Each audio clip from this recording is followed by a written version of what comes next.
Alrighty, hey everybody, and welcome to another fun and exciting. We don't have an idea of what we're doing. Episode of Tons of Fun.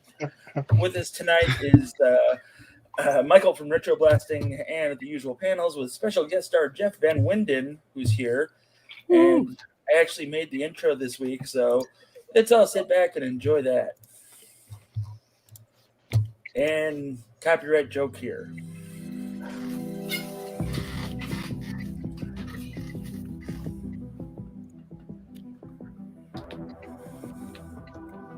So Kirk's not going to be here.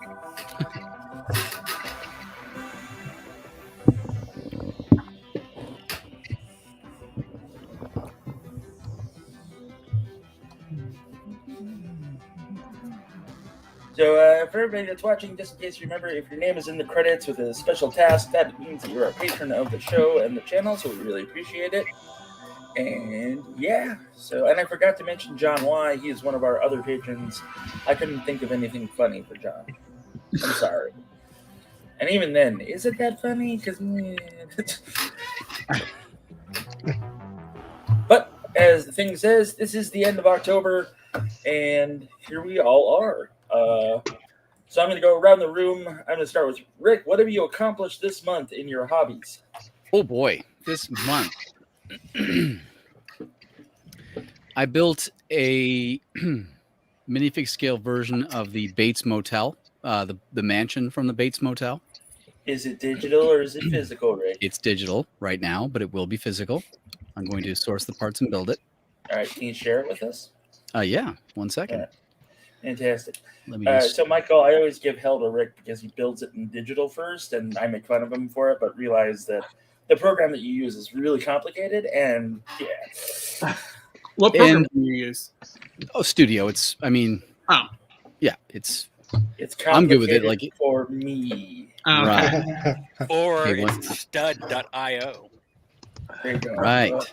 Thank you, Don. So we're going to go with this one. I'm going to go with this one. All right, so this is this is a lovely file folder. Yep, it is, but I'll just double click on this and then you'll see the image. We're all waiting with shocked. There it is. There it is. Oh, that looks great. Damn, right. Wow. That's awesome. That's a Thanks, lot of guys. masonry bricks. Those are actually plates. Are they plates? Yep.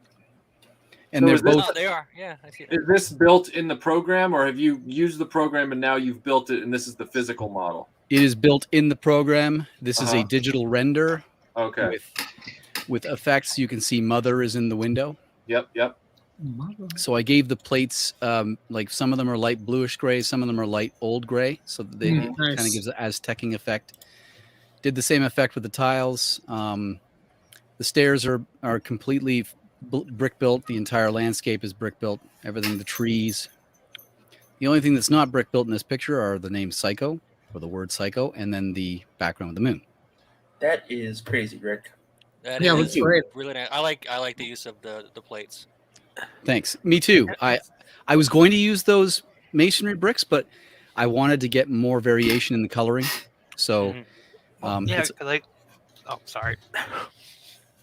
I was going to say that variation in the coloring really helps it actually look like something that exists. When it's Right. not just like a flat thing. Well, and even exactly. then, It just gives it more character, right? yeah, and even if you do it with the masonry bricks, if you try to do the color variation, it's so jarring. That Yeah, exactly. Because it's a full brick height, whereas a plate is a third of a brick, right? So, and so from that, a couple of interesting things happened. I posted it on Instagram and got a bunch of action on it, like, interactions with people and likes and whatnot. But one guy reached out and said, "This is great. I'm from Hollywood. And I drive past this like pretty much every day." And I said, "Oh man, how lucky are you?"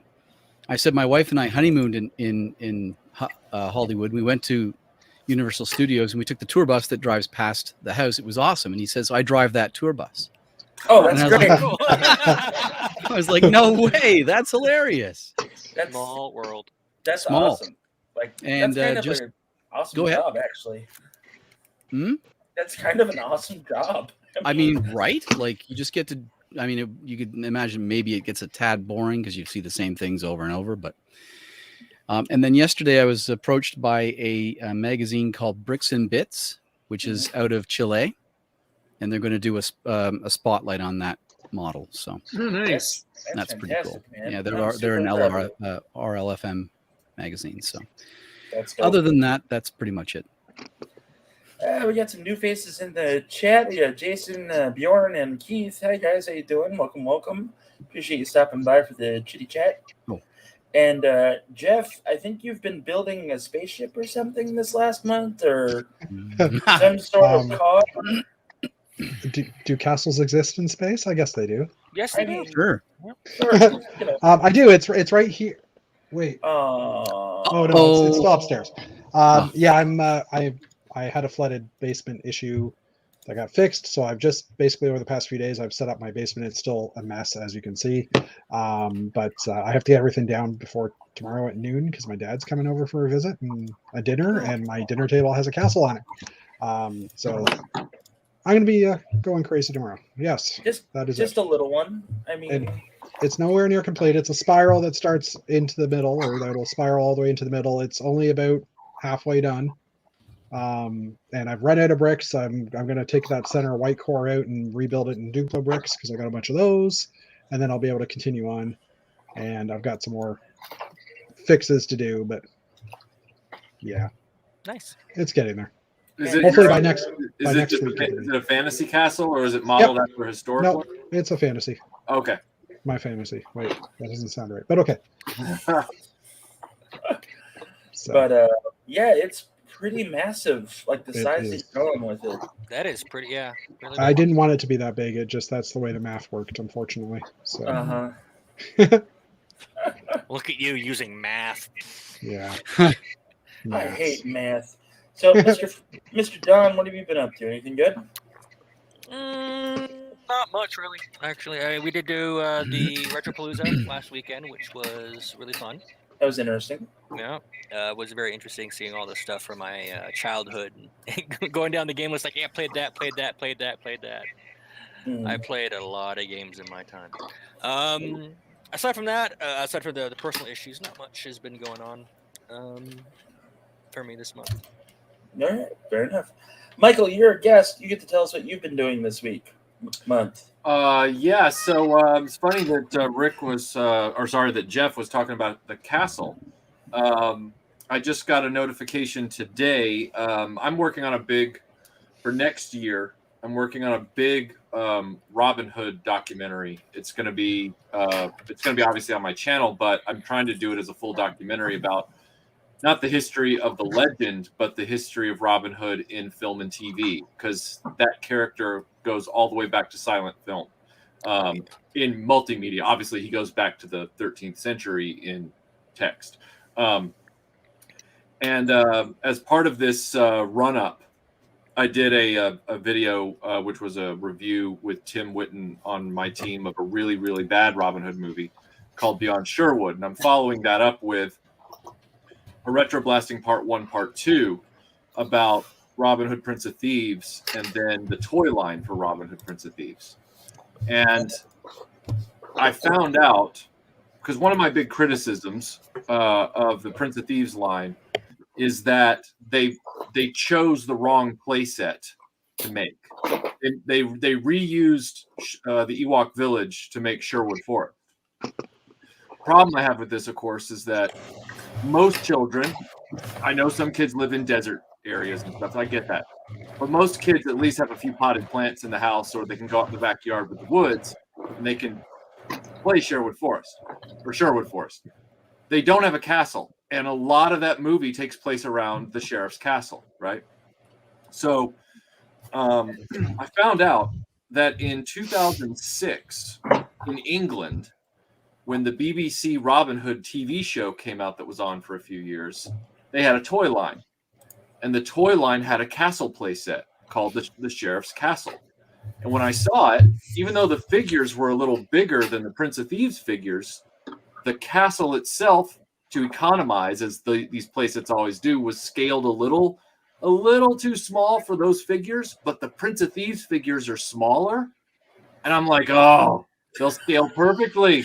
Like this, oh my God, I've got to have this for the video, right? So I kept looking and trying to figure out where I could get one. And it had all these parts and I wanted it complete. Finally, one showed up on eBay UK, but the seller would only sell it to people within the United Kingdom. And so I was like, curses. So then I thought, well, I've got a bunch of friends in the UK.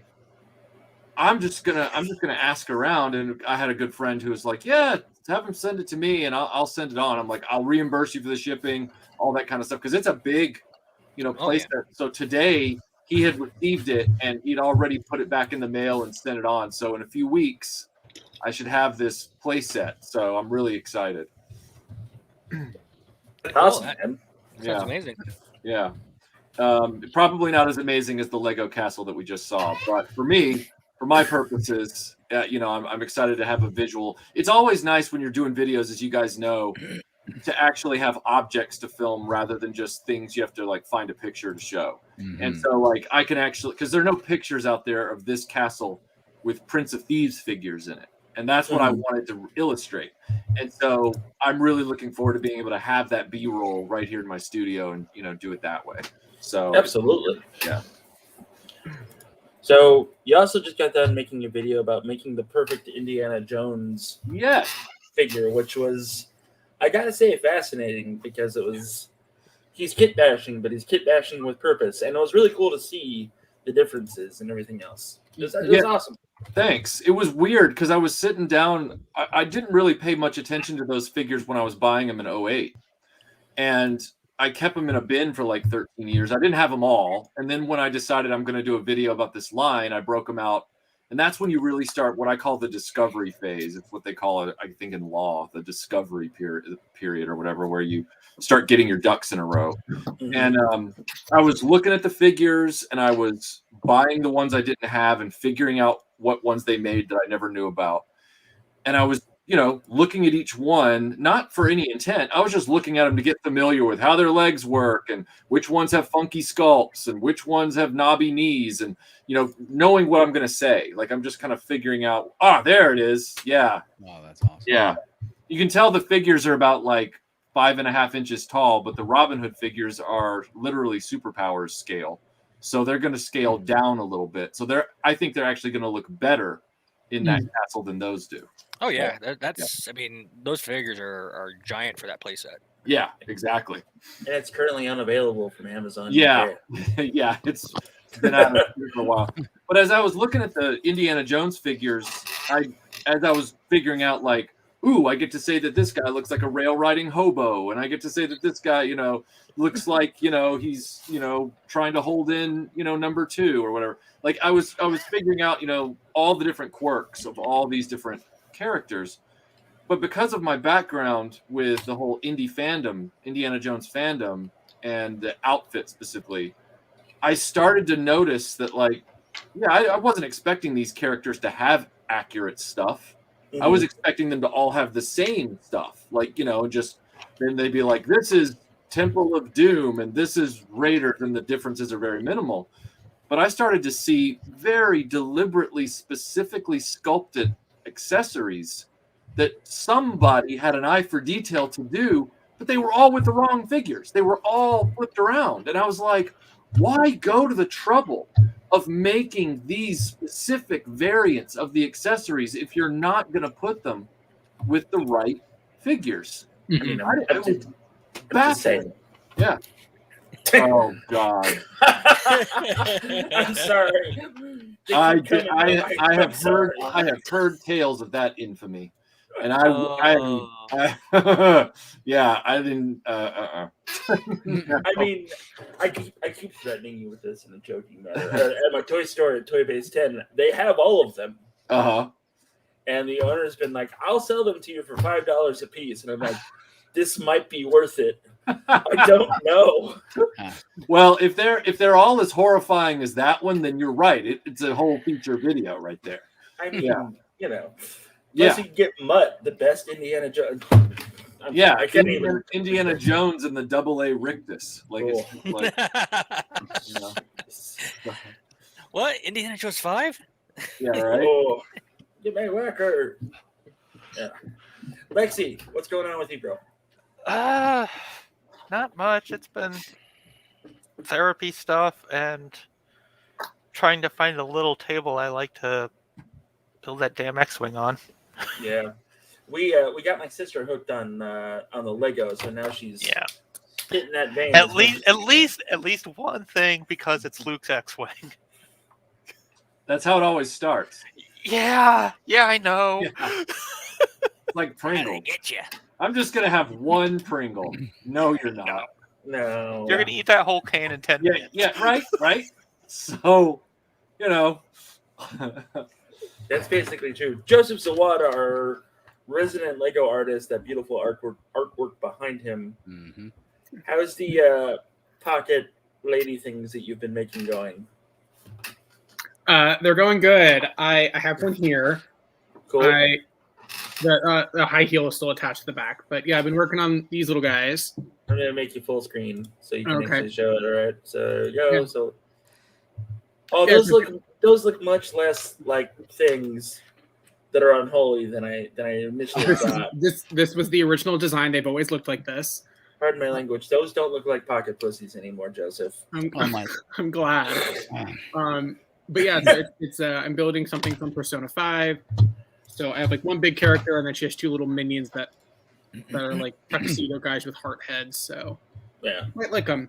I do want to work a little bit on the arms. I got some feedback that the arms look a little bit static, which I do agree with. I was just hoping that the way that they'll be posed in the final shot, it wouldn't be as noticeable.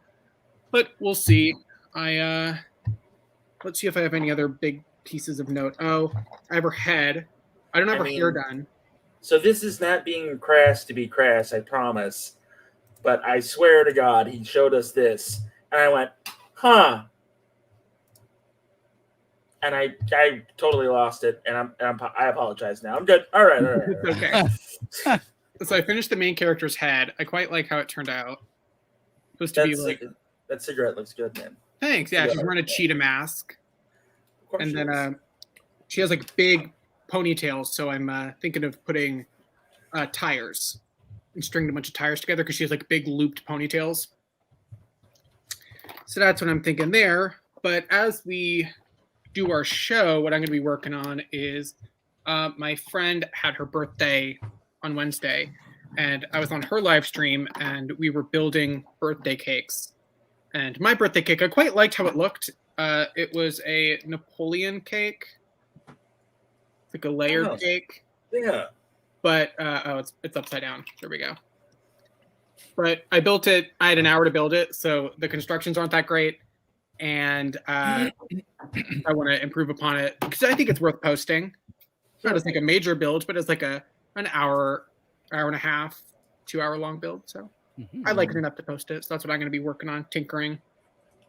Make it So I want to talk about something maybe kind of quick, but it'll probably go on because we all talk a lot. Has anybody been paying attention to the Afterlife trailers that have been coming out? More so than I was gonna say which one. Yeah, exactly. I'm super excited about it. I'm sorry. It's all I can really think about besides, normal life stuff. But anyway, that's I don't know. What is Afterlife? I don't know what that is. Thanks, Joseph. Well, good you have me night, here, Joseph. bud. You have a great You're fired. Fired. It's the Ghostbusters movie, Joseph. It's the follow-up to Goosebumps 2. Hi, everybody. It's Goosebumps. That's, you didn't say Alone in the Dark. That's why I didn't immediately recognize what you were talking about. I assumed the video game because I think Ghostbusters Afterlife. When you said Afterlife, I was like, Afterlife? Is that like Half-Life? But no. Yes, Half-Life 3 is finally coming out. Right. In things that aren't true. I've been making that joke for decades. Oh, liar! It really is decades now. But yeah, there's. So I've been looking at. Shut up, man. So I've been looking at like things that don't make any sense to me and things that do make sense to me, and so I got into the classified line fairly recently from G.I. Joe, and I liked them. I like them. They're whatever. I don't have a connection to the vintage stuff. Here laid the problem. Big Brain Jeff went, I'm going to go buy some vintage stuff. So Big Brain Jeff went and bought some vintage stuff, and then I was broke. And I'm like looking at it, and I'm trying to figure it, and I returned it, all the vintage stuff. It's just, does anybody ever like get into a line and they're like, yeah, I think I can do this. I think I like this. I think I appreciate it. But then a week or like a month later, you're just like, nah. I've gotten dragged into vintage lines where I knew going in I didn't want to get them, and I had to get them anyway, or they're still staring me in the face because eventually I will have to do some kind of video retrospective about them. And the one that comes to mind is Cops. Hasbro's Cops and Crooks has no appeal for me whatsoever. They are the weirdest looking, gangliest, weird acting figures. They have no curb appeal. Like, there's nothing to them, and I'm just like, yep, here I am. I've got a few $100 worth of Cops figures now, and they're more vehicles, and they're more figures, and I hate these things already. And well, I'm stuck with them, and I don't want to flip them until I filmed them. Yeah, on them. Right. So I know how you feel. Like, I really do. Because go ahead, Rick.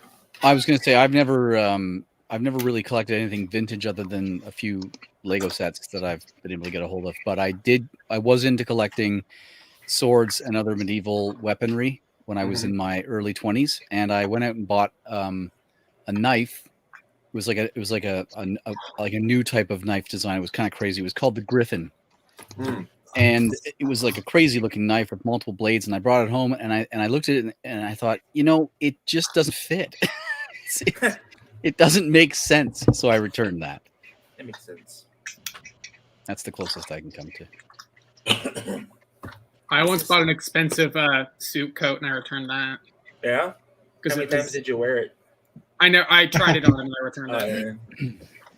Yeah. Anybody else? Stuff that, like, what about Lego things that you're like, this is going to be the bee's knees? I'm joking.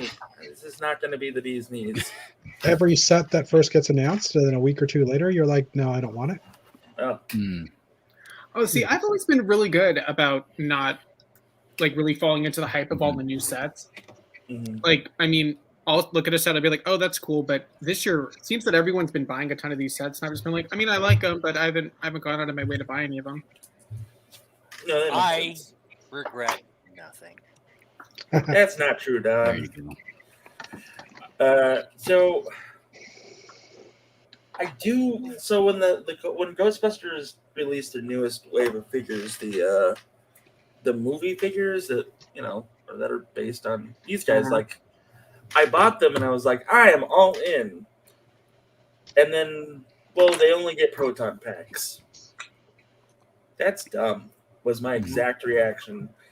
And I know that this will get me shunned by everybody here, except maybe Michael. But thank God for Playmobil, because the scale works great. Yep. Yeah, Playmobil is knocking it out of the park. They really are. Yeah. They can do no wrong. Yeah. Really, they are a product. They made a bank heist in a box. They made a violent bank heist in a box. I remember that. I saw that. That alone puts them on the top of the heap with me. Like, fearless. And some people are like, I don't like the figures. And it's like, look, man, these are as legacy as Lego minifigures. Like, this is their style. This is what they do. You either love it or hate it, but you can't deny that they make quality toys. Like, I just got a few weeks ago their Enterprise, the big Star Trek Enterprise. And I mean, from stem to stern, every single part on that thing is up to their quality standard. There isn't one corner cut on that toy. It is gorgeous. That is an adult collector priced piece, but it is still a toy. Like, it is not, aside from price, it is not trying to be, a Playmobil super sophisticated, straying away from their identity kind of thing. It's a toy, and it works. The bank heist is really my favorite, though. They are up there with some of the most notable classics. And you think of toys that have stood the test of time. It's Playmobil up there with, like, Lincoln Logs and Lego. Yeah. So what do you mean by violent bank robbery? I kind of want a bit of a definition here. On this. Okay. So back in 2010, Playmobil had a line. I don't know if it's still out. It's called City Action. You know how Lego has City and Castle, and well, they had this line that they called City Action, which was their latest iteration of their city, contemporary, modern times playset, city playset. And they had this whole thing where they over-indexed on cops and action and chases and all these things in the different police sets and stuff. They had a prison, and then they had a police station, and they had helicopters that were chasing crooks that had stolen armored cars and stuff. It was crazy. Well, I was not into Playmobil at the time. I knew of them from when I was real little, but I never knew anyone that had them. And one day I was in a Toys R Us with my friends. We were looking for typical Hasbro Mattel stuff. And I'm just kind of standing there by the Lego Playmobil Brio area. And I just look over at this end cap. You know how when we were in the 90s and you would stare at those hidden pictures in the mall when you'd be like trying to figure out like what you're looking at? Yeah. I'm just kind of staring at this box, and I felt like I was reading the ingredients on the cereal box in the morning. I was just waiting for my friends, right? And suddenly these images jump out at me on the side of the box of this character, this woman right here, jacking open the ATM with a screwdriver and all this cash coming out. And I'm like, what? So I go over and I pick up the box, and I'm like, oh my God, like this is a heist. Like, she comes with a gun, and he's got like the bank vault, and he's got there's gold bars in there and money and all kinds of stuff. And she's got her sunglasses with her bag, and she comes with a screwdriver to pry open the ATM, which has its, robbery action. Like the whole thing pops open and cash falls out. And then she's got this gun to ostensibly shoot the bank teller. Who, by the way, notice he has bulletproof glass right there on the thing. Like they left no detail unturned. And I was staring at this thing going, so my friends come back over and I'm like, you got to check this shit out. And they're like, what? And I show them and they're like, no way. And I'm like, yeah. So we go off because I'm thinking that's the craziest thing I've ever seen. And then when they announced Ghostbusters Playmobil just a few years ago, and people were asking me, are you going to do Playmobil Ghostbusters and Back to the Future and review those? I was like, I can't start reviewing Playmobil because in my mind, I didn't tell them this, but in my mind, I was like, I can't start reviewing Playmobil if I don't start with that bank. That's very true. So I went out and found it secondhand. And because of that, I learned later that there was controversy around it, in various markets. People were like, my God, this is the most horrible thing. That bank goes for some money now. Like that's it. So I, found a open box but complete example and got it for the review. And we did, instead of doing a review, I went and watched a bunch of like early 2000s British Playmobil commercials, like Saturday morning commercials. And I modeled the whole video around that style. So, but things happen in the commercial. So, yeah. That's awesome on so many different levels. That's fantastic. That is ballsy. So, in the Lego world, the alternative to that is a real life story. So, in Denmark, in Billund, next to the Lego house, is an ATM at a bank and everything else, right? Apparently, there was a string of robberies where guys in a pickup truck with a forklift were lifting the ATMs out and stealing the ATMs. That's like every Lego City police set. And it's just like they got caught because someone did that near me recently. They, really? Yeah, they like the chain around the it. ATM out of a bank. Awesome. I like seeing the videos where they try to do that and they try to wrap in the train around it and it breaks their truck. Yep. Oh yeah. Everything I needed to know about robbing an ATM, I learned from Terminator 2. Well, did they use a screwdriver in Terminator 2? Because let me tell you, that screwdriver makes the Terminator 2 He used a credit card with the Oh circuit. yeah, he's got that on it. fancy little thing with his little It's a credit hacker, card with a card and everything. And you know what? That's slick as can be. I get it, but the moxie that it takes to just walk into a bank, pull out a Stanley screwdriver, and just wham, just right in front of the teller. Like, I'm taking this, and you can't stop me. Yeah, there's nothing you can do. Like, Yep. I was like, wow, Playmobil's got some sack. Like, holy cow. Full disguise? Nah, sunglasses. Yeah. You don't know me. Not even a robber mask, just the sunglasses. Yeah, there's no balaclava. There's nothing. It's just, I'm just going to put these sunglasses on and have them on the end of my nose. Yep. Reminds me of that movie with Jim Carrey, Jack and Jill, I think it's called. Yeah. Yeah. Oh, and I found out afterwards when I did that video, I found out later that Playmobil fans were contacting me, telling me about the rest of the history of the line. And they've gotten into not hot water, but they've raised eyebrows multiple times in the past. Shut up, computer.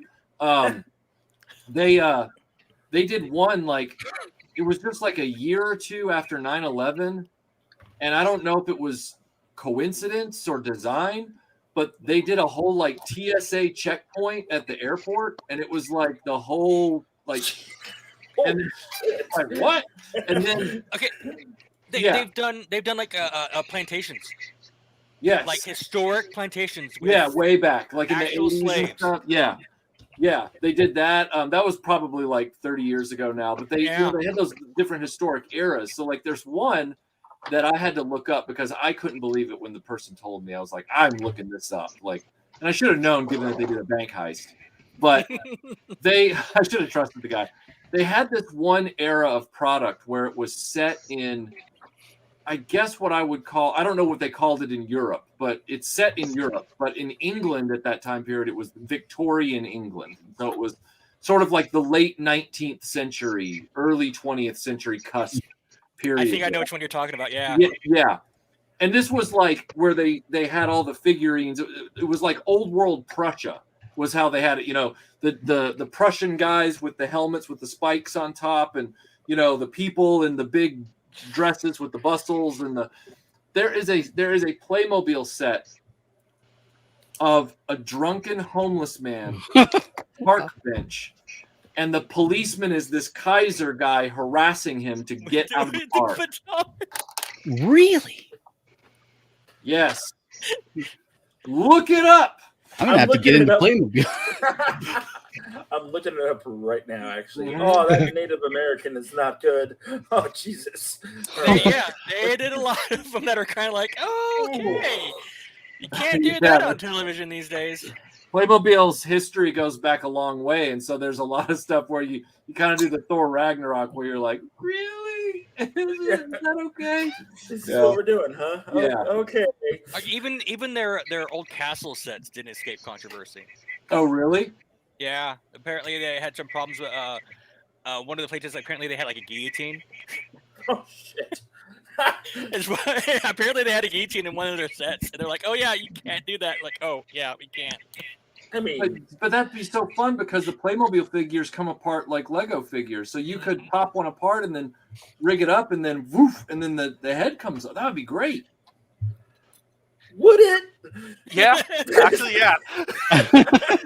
I'm sorry. Look, I am a huge fan of the bank heist set. All right, like I unironically love the moxie of it. Like I get that toy companies that have been around for almost a century, they're going to have those flubs where it was like, look, if we'd been alive and in charge back then, we might have not have made that choice, right? But like the bank heist thing, yeah, it skirts the line of edgy, but it's not like tone deaf offensive, I guess is what I'm saying. Like it's the guillotine.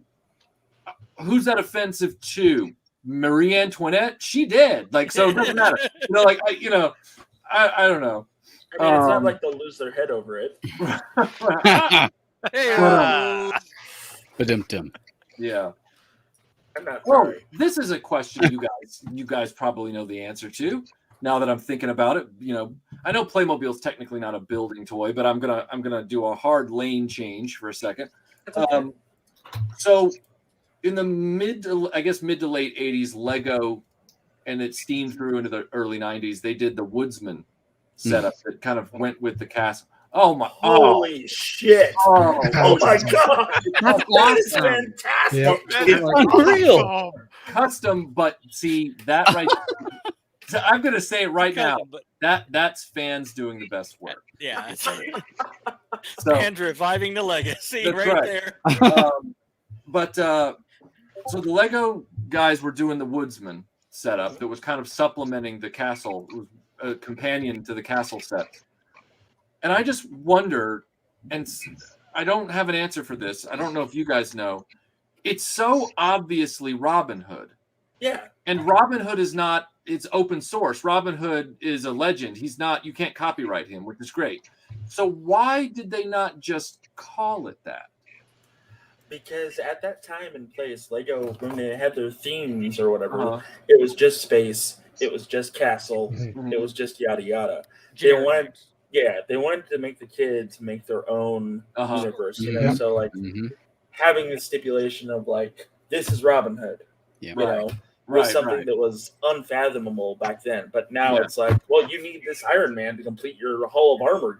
So yeah, it wasn't until the advent of license deal where they started like directing. No, that's not entirely true.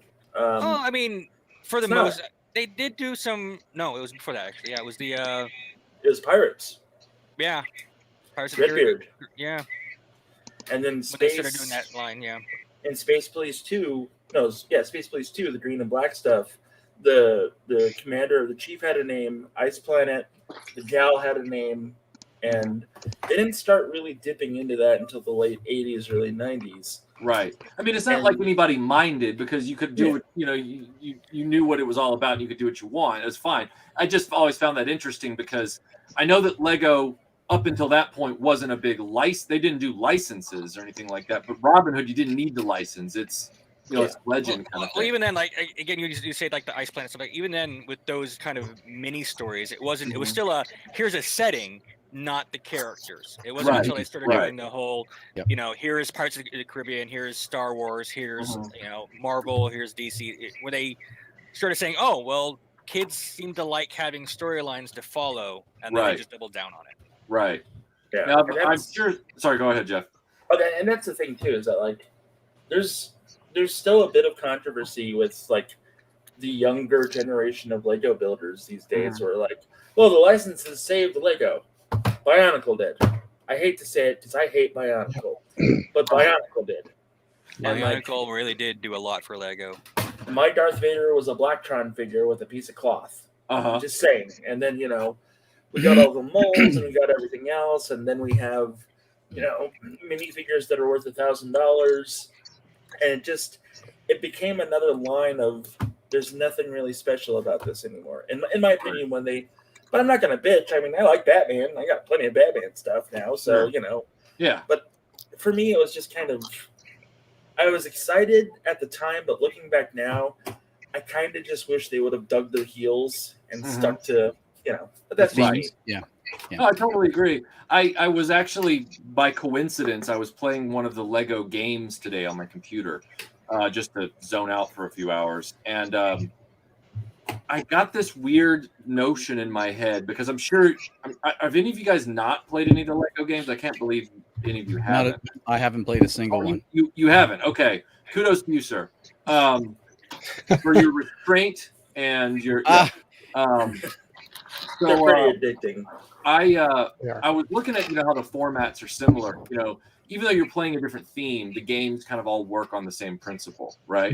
Yeah. And I was going, there's fans out there right now that are taking older games and making sequels to them, or because the programming becomes simpler as we go along, and then suddenly a game that felt sophisticated is suddenly crackable 10 years later, and then some fan starts making like there's one guy out there right now who's literally doing an entire new engine and facelift on the original Tomb Raider 2. And there's another guy that's trying to make a sequel to, oh gosh, what game was it? I can't remember. It's hard to remember. There are people that make sequels to games that never got sequels. So I'm waiting for this moment in our near future where some Lego game fan cracks the ability to just make any Lego game that he wants in any theme or her in any theme. And I was like, oh, I'd love to throw my chips in because I was playing it today and I'm like, this would be the perfect format for a Ninja 3 The Domination Lego game. Like start out in the beginning as a Lego ninja on a golf course and just start popping people apart. And, and then all the cops show up and you got, it'd be the most politically incorrect, awkward thing. Lego would just go crazy. But I have to raise the bar a little bit. So 20 years ago, it was 20 years ago. It was 20 years ago. An artist was commissioned to make things from history. Mm-hmm. I know where this is going. The motherfucker made concentration camps. And Lego was like, whoa, we didn't do anything with this. We didn't give you right, yeah. Nothing happened with that. And everybody was like, okay, but no. Was he doing it as to make a statement, or was he doing it to be? It was an art piece. Yeah. Okay. So he wasn't saying that. Maybe it was a subversive thing where he's like, I'm taking this pop culture thing and that's shocking. That's shocking. That's just a line you don't cross. I'm thinking about chinchy pop culture stuff that's not it's not controversial in a sense, but it's controversial when applied to Lego. Absolutely. So there's never going to be a Lego game for the movie Showgirls, right? That's never going to happen. I mean, you never know. It'd be really funny if somebody made that on the internet, and you download it, it's like, I don't know. I'm very irreverent, so there's got to be a Dune reference in that game if they do ever make it. That's not the only thing that's got to flow. The spice has to flow. Oh, how far you've fallen, sir. Now I kind of just want a Lego Aliens game. See? Floodgates have opened. I fixed my Lego cake. Did you? There you go. That looks amazing, dude. I'm going to try to angle it down so you can see the top of it. Yeah. We'll talk you could say that's something what they tried to do with the Legos Dimension line was to throw those more kid-friendly pop culture references in that kind of format. Yeah. And it worked to an extent, but then it just wasn't popular. Right.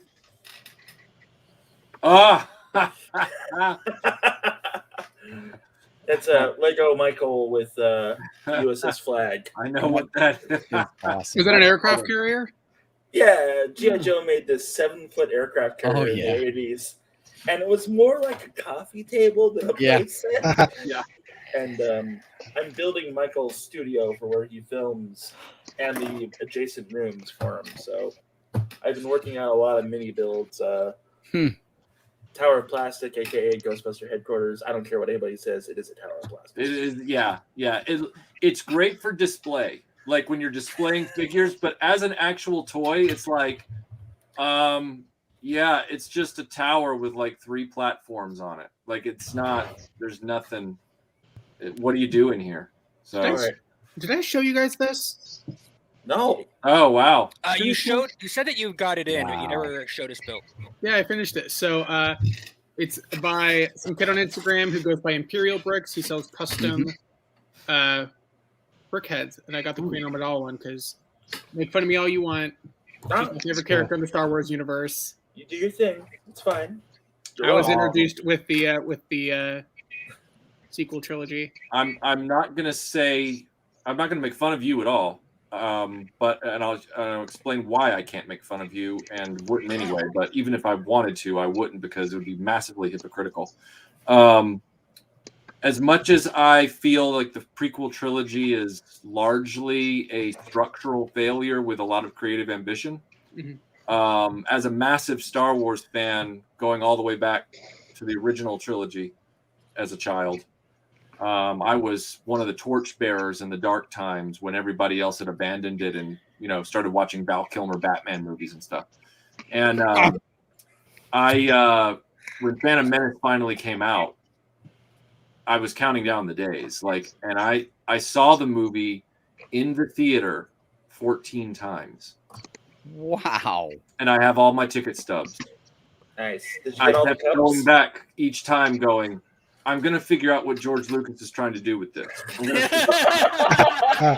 And you know what? I never did, but I was there the first day and I was there the last day. And on the last day, I was the only person in the theater. And I put a cassette recorder in the cup holder and recorded all the audio so that I could keep trying to discern where is George Lucas going with this, because he's a genius. So what's going on here? And eventually at a Waffle House at like 2 a.m, a few months later, I determined, no, it's just not a very good movie. So, no, but I consider it the best prequel. There you go. What about Rogue One? That counts. Was that a prequel? That's Rogue a prequel. One is a different thing. It's a prequel. All right. It's a prequel. Whatever, Michael. It's fine. Highly, I highly consider it the best prequel. Like that, by and large, the best prequel by far. Yeah, they're highly ambitious. He had a lot of, you can tell he had a lot of vision for it, but not a lot of great execution for it. I think the biggest problem is he didn't have what he did in the original trilogy. He didn't have anybody to tell him, no, George, that's stupid. Right. Yeah. Right. Yeah. And again, like I own the prequels on disc, where I don't own the new Disney trilogy on disc. So there's that too. So like the prequels feel legit. They just feel like they didn't have their feet under them with the way they were going to tell this story. And I will say this too, and I think the internet would agree with me on this, is that the prequels are a treasure. If for nothing else, they provide and generate and inspire the best memes, hands down, on the internet, and they never stop giving. They never stop giving the best meme formats. So, and I have to say, it also gave the best ending for a character in any movie, and that was for Jar Jar Binks when he died a sad, lonely clown. Oh, you're talking about the novels, yeah. Yeah. Is that in the Disney version? No, it's in a book. It's in the book, but it's in the new Disney canon. Right. When you said they were a treasure, I thought, they need to be buried. They need to be buried all over again. They need to be buried and surrounded by thousands of snakes where nobody can get at them. Yeah. All right, so Michael, I got to ask, since this is my channel, as it were, and I'm known as being the Lego guy that curses a lot because nobody else does. How into Lego are you right now, as far as like closet Lego fan, or like I buy sets and then they just kind of hang out and I display them? Right. I was a Lego kid in the 80s. I loved space Lego. My brother liked castle Lego. He was younger than me, so he got into the Woodsman stuff after he got a few castle sets, when I had transitioned out of space Lego after about 2 years and went on to Lego. Kept trickling in, like it was a regular thing, but it wasn't my focus. Like I didn't. And then when I would always look at the new Lego sets that would come out in toy stores. So because I've been in a toy aisle once a week, every week of my life, pretty much, like barring a few periods of my life, pretty much. So, and I always pick up the Lego aisle. I don't skip anything, like I looked at everything.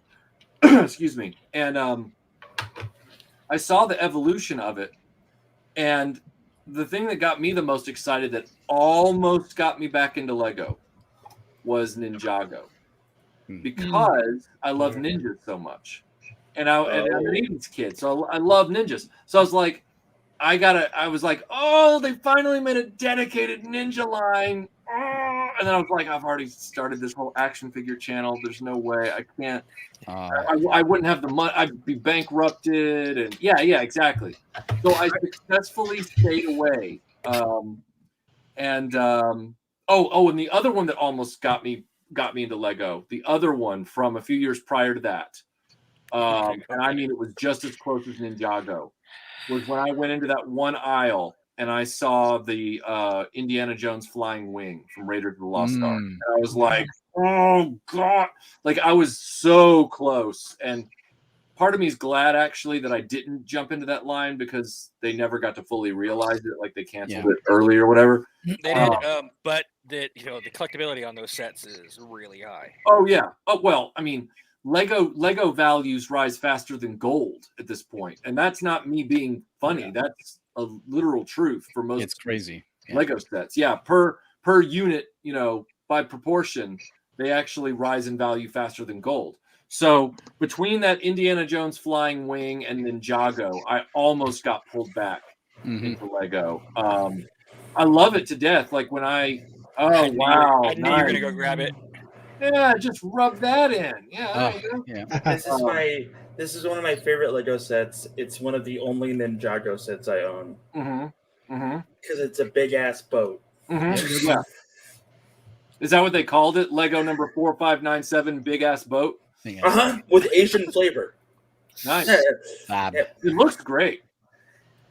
So yeah, like when I did the Space Lego video recently, I did buy up a bunch of vintage sets and get all those kind of together. And that was a lot of fun because I still had my childhood sets, but they were just in the Lego red flip top thing and they were all busted up and I didn't have any instruction sheets left. So I only knew like for certain that I had, the Uranium Explorer and I had, the Space Dart and I had this one play set that I was able to visually identify going on to like, Bricklink and stuff. I knew it on site.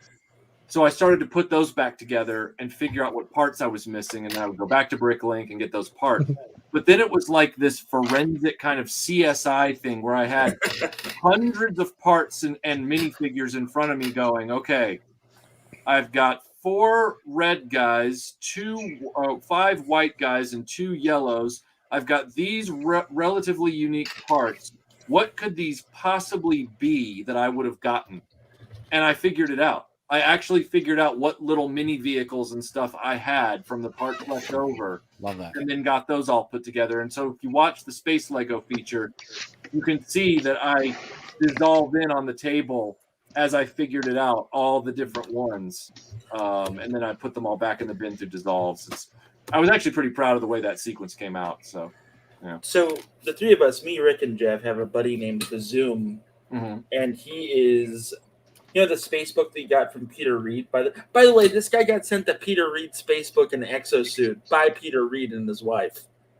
Peter's a really nice guy. We know. Yeah. Wow. He reached out to me because he found out that I was doing that video, and he was like, "I gotta tell you about this thing I've done," and I was like, "Cool." And then he sent me one of these exosuits, and I was like, "Wow!" And my 80s kid brain was like, "Whoa, green spaceman!" I was like, "What?"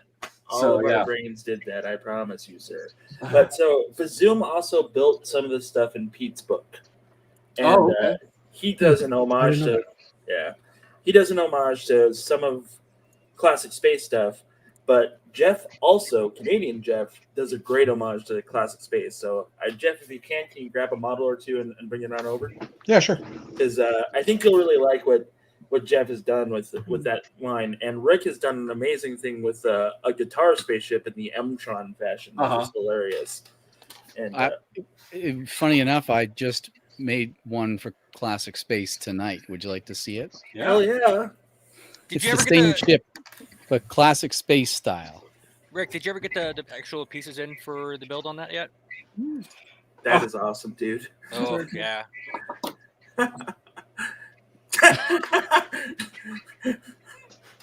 Right? Yeah, man. I mean, you can't go wrong with that. Yeah. That looks like something out of heavy metal, and I'm okay with that. What do you call that? The Stratoblaster? I called the M-Tron one the Stratoblaster. This one I'm going to call it the Star Blazer. Nice. Oh, Bjorn asks an interesting question. What is the rarest set or figure each of you have? You want to see $1,000 in plastic? Love to. There it is. Oh, I have one around here somewhere. There's a Captain America that's worth that much money? This was released at Toy Fair 2012. Only 150 were released. Sorry, I'm trying to get my camera to focus here, and it's not doing it. only 150 were released, 3,000 were made, and Wow. we are most of us here are friends with somebody that was in the industry, and I sold his remaining stock for him and kept 2. Wow. So That's impressive. this is the Bucky Captain America for when Captain America died the first time back at the end of the Civil War. Uh-huh. And this and the Iron Man sell together for around $4,000 Ah, every wow. day. Dang. Also, thank you, Jeff, for the compliment, by the way. I meant to thank Sure, you. dude. I mean, I always love what you guys do. I don't say it enough because I'm a jerk, but like, you guys inspire me every day.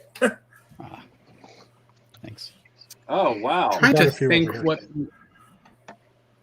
That's dope, Jeff. Yeah, Whoops. it is awesome. Sure how this one opens. Oh yeah, Oh, Oh, nice. got a cargo area. wow. I brought a few things over. Just Yeah, a little Vic Viper style, slightly smaller, nice. but not, Yeah, still pretty basic, I guess. But yeah. then I had a cargo area that I built, so I built these little. Sorry, camera's here. I built these little loaders, Oh, that's awesome. That's really cool. Wow, I love that. That's really cool. and well, a few more. I got a monorail that I built. That's just Monorail. so. And lastly, a little vehicle that sat in the back end of a larger vehicle that's been torn apart, but it's got little wings that Oh, pop that's up. awesome. Whoops.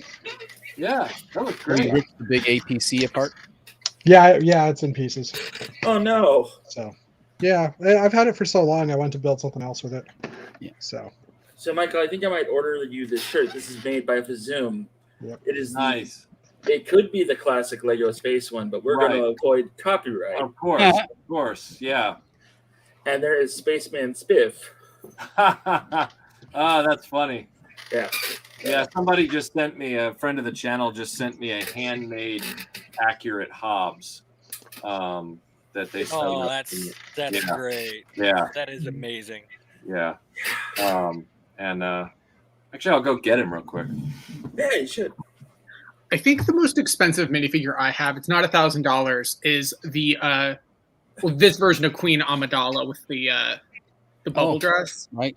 And recently, I did purchase a couple knockoff ones because I want to do some feed builds, and I Joseph had to leave.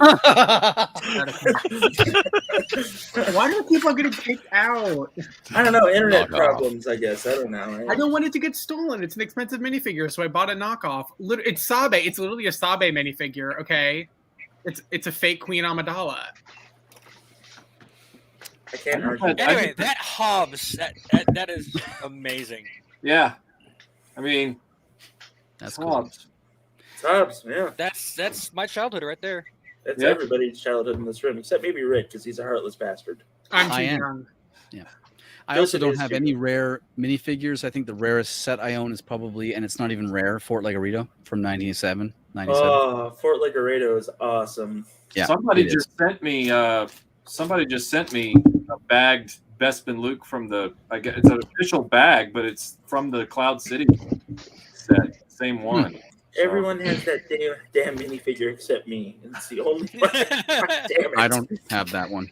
Thanks, Rick. Yeah, no problem. I have a fig that no one's ever probably seen before. All right, let's see what we got. It's from Lego Universe. Oh, I've seen this one. Ooh, yeah. Have you? Yes. Because only a few of us got it. Yep. Because we were working on the team. That is It awesome. just says Lego Universe. It's got the original hand. It's not listed on Bricklink at all. I've had someone offer me like $300 for it before, but I'm like, no. I think the most expensive Lego thing I have is the flag for that space play set with the little. It's like the flag with the logo on it. It's got a good sticker on both sides. Well, Apparently, They're worth a lot. it's worth money. to be that guy, the DeLorean that you have sells for $110 out of box, and in box it's close to $175. Really? Yeah. Huh. Okay. Yeah. Well, then maybe that's the one that's worth the most. I don't know. So I'm also got like parts for certain things. Like there was this in the base video, I made sure that all the parts were accurate and colored properly, even if you didn't see them. So like there were these for this one lunar rocket launcher, there were these parts I had to get from a guy on Bricklink out of Germany because I couldn't find them from a seller anywhere else, and they were common parts in one color, but getting them in black for this set was the hard sell. It was the the tough one. So those were expensive, and they're like this big or whatever. So You know what I'm thinking of doing? I'm thinking of rebuilding my old Hyrule Castle. You should, because that thing was dope. Do you have a picture of that, Joseph? Because I want to show that. Oh, not on hand. Oh, great. Is it on your Instagram? Yeah, I think so. So Joseph is probably one of the no offense to my old friends, but Joseph's probably one of the most prolific Lego builders I've ever interacted with. And he built a castle from Twilight Princess, right? That Lego. Oh my goodness. That Zelda game. Joseph. So, it's the second largest castle I've seen next to Jeff's. So I'm just gonna throw this right here. Exactly. Yeah, I think I'm gonna rebuild it. Why? Because I want it. Okay. That's fair. You know you're big. I just saw this. I've seen this before. It just came up this week again. Was that were you at? Was that Brick Fair 2017-ish? That's 15. 15. Okay, I could have swore I've seen this one. But yeah, it's a little big. Un poquito. Awesome. Yeah, I want to rebuild it, and I want to upgrade it a little bit. Make it bigger. Yeah, I kind of want to. Yeah, I will end up, I think, making it bigger. I want to add the buttresses and the additional 8 towers on the outside, and finish the stone bridge. Yeah, you said buttresses. Don't buy 1x2 gray brick until Are they flying? What was that? I heard 2 people were chatting. Oh, Tex asked if they were flying. They are. No, they're not. And I said, please don't buy any 1x2 brick until I'm done. Oh, actually, the castle does not use lots of 1x2 bricks. It uses primarily click hinges and 2x2 tiles. Okay, you're good then. I was going to try to do the Breath of the Wild one, but I changed my mind. I don't think I'm going to do it. That makes sense. I'm going to do the entire map of Hyrule. Are you? In what scale? Full scale. Oh, 1-to-1. Which version of Hyrule? 1-to-1 scale. I'm starting tonight. That's it. Okay. Sounds good, Rick. Yeah. Yeah, which version of Hyrule though? I'm going to All do of them. extreme micro scale. Let me find a piece. Extreme micro I was going to say, if you go Zelda 1, it's probably not too hard. In reality, I would love to do the shield. Yeah. Yeah. Oh, yeah. One of those companies, I don't remember the name of it, just did a Master Sword, and it's quite Build cool. Build Better Bricks, I think, did. It's not Build Better Bricks. That's Tyler Kleit's company. It's not him. It's It's fantastic. I know who you're talking about. So, Michael, Ricker- we encounter Ricker Builds? Ricker Builds. That's the one. So we encounter the same bullshit that other collectors and toy fanatics encounter. Like, when it comes to like Lego set, like there's a couple of things that we always do, and I want to see if this matches up with the greater collecting world. Like, hey, I have the blue and gray X-wing from The Force Awakens, and somebody 9 times out of 10 pipes in with, "Oh, I have that," and it's like, we're not doing that. I'm just talking, okay. And then it becomes a giant dick measuring contest about who has what set, what rare set, and everything else. That's one of the things that pisses me off the most. And as I'm getting into G.I. Joe classifieds more and more, I'm seeing that happen even more. Is that a thing? Like when it comes to like your there's a lot of people in action figures that their whole thrill is in having something that a lot of other people don't have. It's not in the actual. I think it goes beyond sometimes to some people. I don't think they realize they're not actually into the collecting itself. They're into one-upping other people. One-upping. I was just going to say. Yeah. And it's like, Did you notice that Rick tried to one-up you there by saying one-upping? I did. He did. Just I did. I didn't. Yep. It's okay. I didn't. I see the funny, but I'm cool with that. It's fine. It's part of the whole. It's just that part of collectibles that has always existed is that when you find someone else who also collects, especially the same things you do. It's well, who's got the best collection, and it's always ingrained in just that type of culture, and it's not a good culture to have the part of it. It's just the way humans are built. It's just it happens. Competitive edge, right? I can honestly say I have absolutely no desire to have a better collection than anybody else.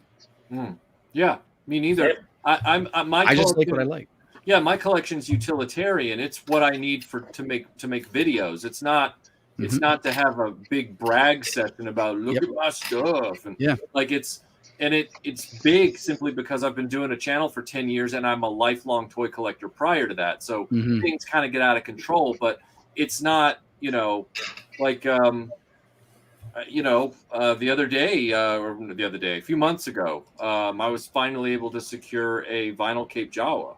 Nice. And that's not something that I'm, I didn't run to Instagram and be like, look at my stuff, I'm working on it. I needed it for a video. And, some people's mindsets, I think, are healthier when they're like in your case, you're collecting for the love of building and designing and all that kind of stuff. And it just so happens that because you've been doing it for that long, you have a sizable amount of Lego. Right. But you're not there to be like neener. Exactly. I also collected for the purpose of making videos as well, because that's my channel right there. Right. Right. So now these are all the sets that I'm waiting to open and do things with, but I've been so busy. Yeah. I need to brag about Rick some more. Rick, bring up your Aliens AVP that you made out of Lego. Oh, the APC? Bobby L. Collins asking if there's a PDF database. Lego has it. Yes, Lego on the Lego website. The Lego website there's has also them for free. There's Lego. There are also other sites. Trying to think, there are some other sites that do all the older instructions because Lego doesn't have the really old stuff. But over years, people have scanned them in. So if you just search for, like a really old number, like Lego really into old number instructions, you'll get some sites there as well. So let me know when you can see it, Jeff. Well, I can. I'm just really lazy. Oh, okay. Joseph, you don't have a channel yet, do you? A what?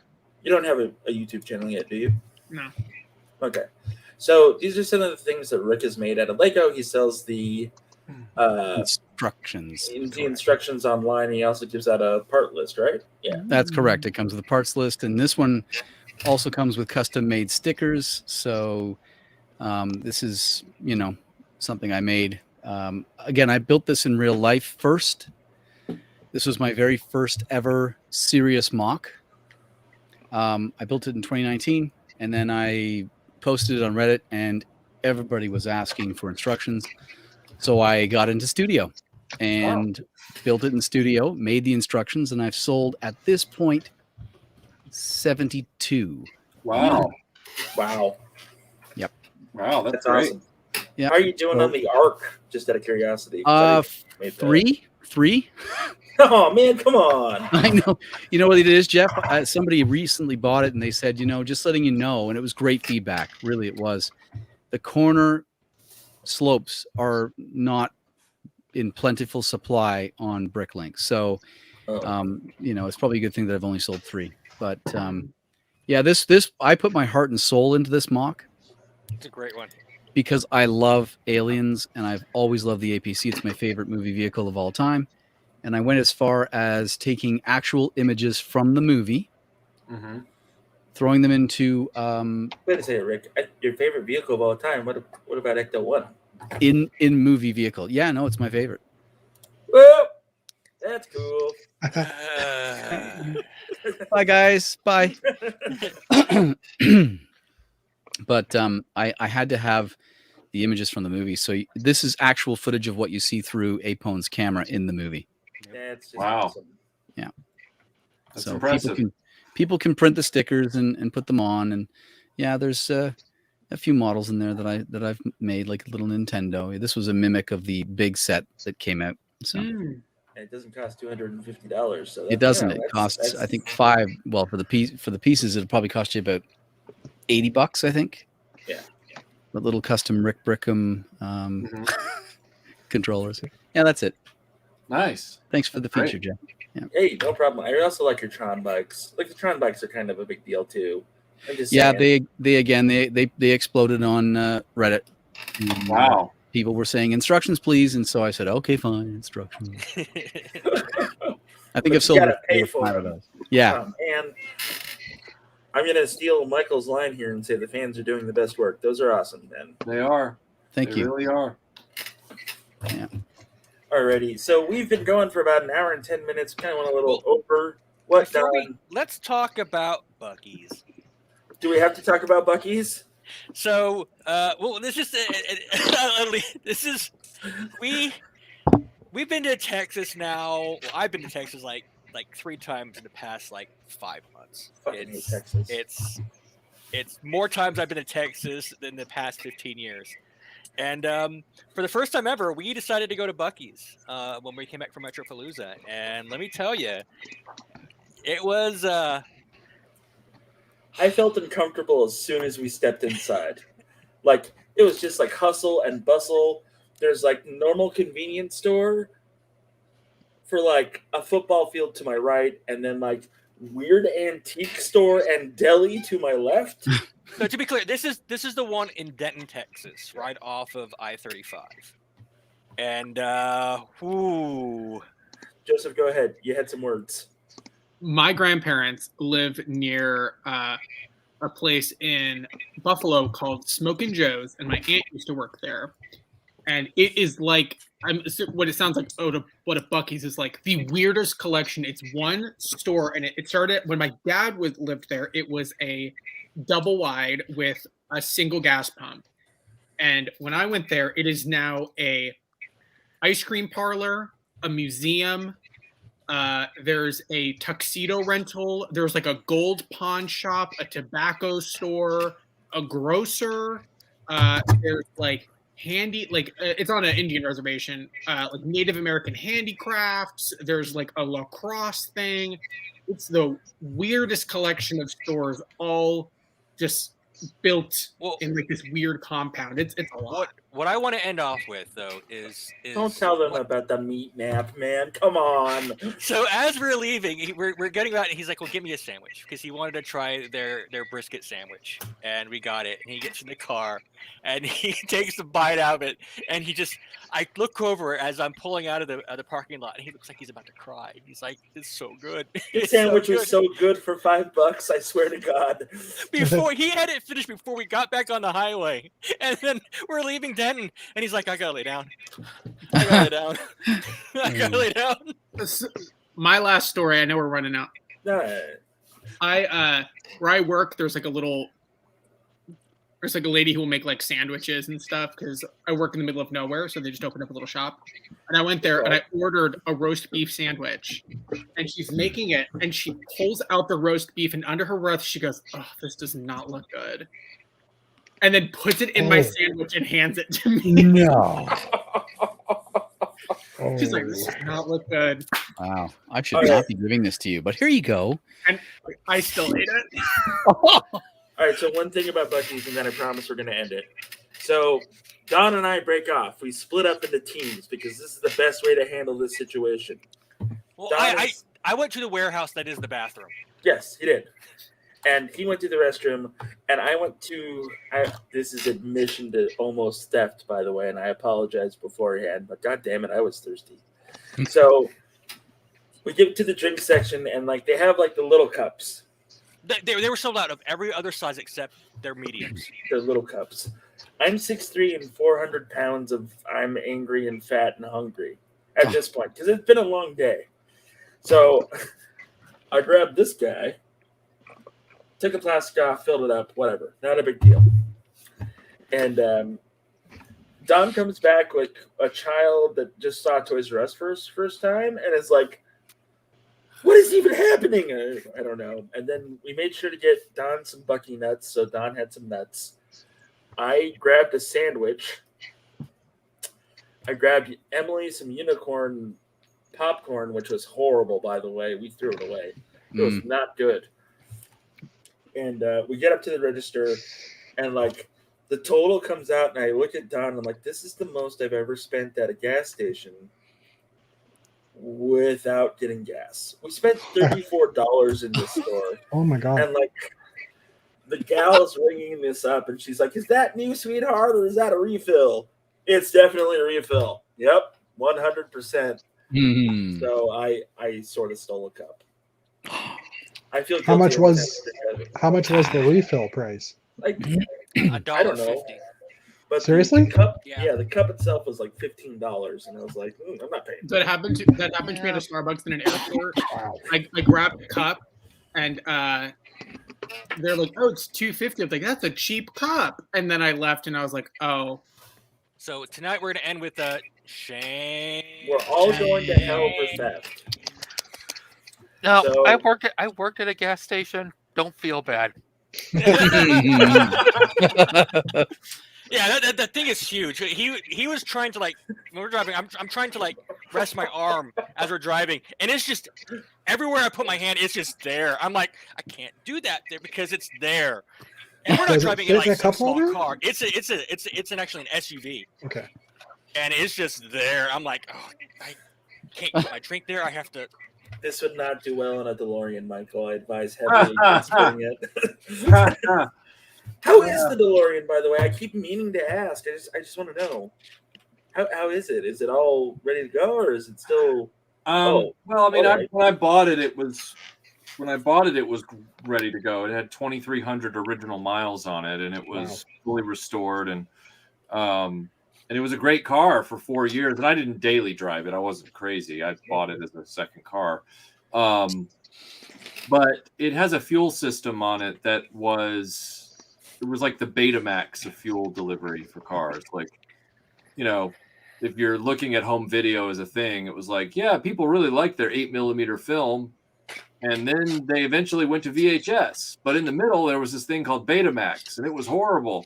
Well, even though it wasn't horrible, but it lost the war. It was the odd format. You know, it was the CED. It was a great format, just lost the Yeah. battle. Or okay, let's take a crappy format. CED. We'll do the CED. It's the CED of fuel delivery. And what they did was, so it all comes down to the fuel delivery for that car for the most part. Yeah, there are other parts of the car that are kind of quirky and oddly engineered, but you can kind of get around those for the most part. Like, yeah, they shouldn't have made the coolant bottle plastic because the coolant heats up and then it splits the plastic and then you got no coolant. So that should have been stainless steel or something from the beginning, granted. But that's an easy fix. It's just a swap out. But like the fuel system, you had a carbureted engine that was a legacy engine from the 70s in Europe. And they decided, we're going to put this rubber octopus on top of it that's called Bosch K-Jetronic mechanical fuel injection.